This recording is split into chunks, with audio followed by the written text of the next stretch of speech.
having some problems with this tablet, but I wanted to convey a quick thought on here it is June 12th, Monday, June 12th.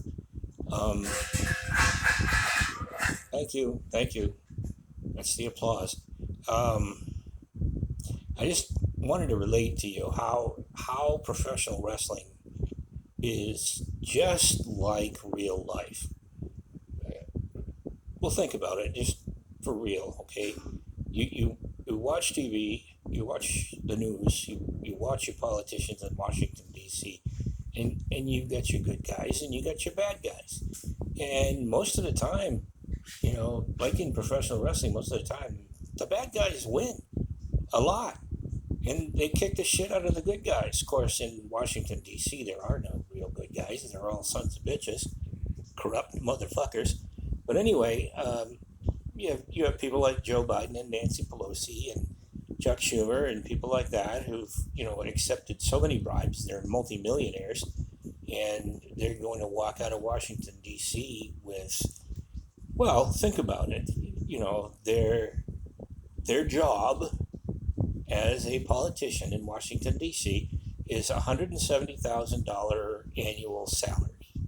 And Nancy Pelosi is worth $170 million. Now think about that. She's been there for, what, 30 years or so. Joe Biden's been there for 40. I don't know, Schumer's been there for a long time. But the thing is, they're crooked. Every goddamn politician in Washington, D.C., from the minute they get to Washington, D.C., they're corrupted. They've been bought by lobbyists, they've been bought by corporations. And you think about it, how is that like pro wrestling? Well, you had guys like Ted DiBiase, the Million Dollar Man or whatever.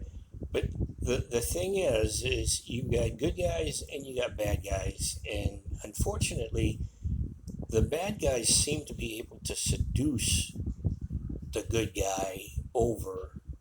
Very rarely do you have, somebody who is, truly a good guy. And, the white hat guy. I mean, even John Bradshaw Layfield, he wore a white hat. He was from Texas, but he was a dick. He wasn't a good guy. And I mean, Hogan was supposed to be a good guy, but he turns out he was a racist dick. And anybody who was worth anything that ended up proven to be sort of the people's champion. Mick Foley, he's gone. He's all stove to shit. And The Rock, Rocky Johnson, there, he's gone to Hollywood. He's sold out.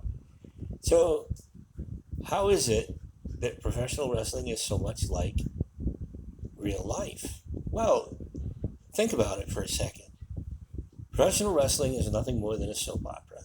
You watch the media, the news. What are they doing?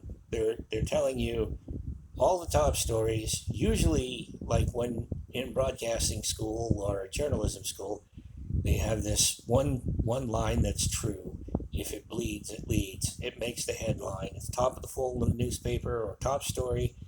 6 o'clock news, 5 o'clock news. It's always bad news. It's always somebody's getting screwed. And, you get Joe Biden and his son. They're getting away with freaking murder. Millions of dollars right under your nose, Mr. and Mrs. Taxpayer. And the thing is that the media is nothing more than they're fanning the flames. They're playing the game. They're pitching to you all of this news, and you're eating it up. It's just a big soap opera, just like pro wrestling. Washington D.C. is a joke.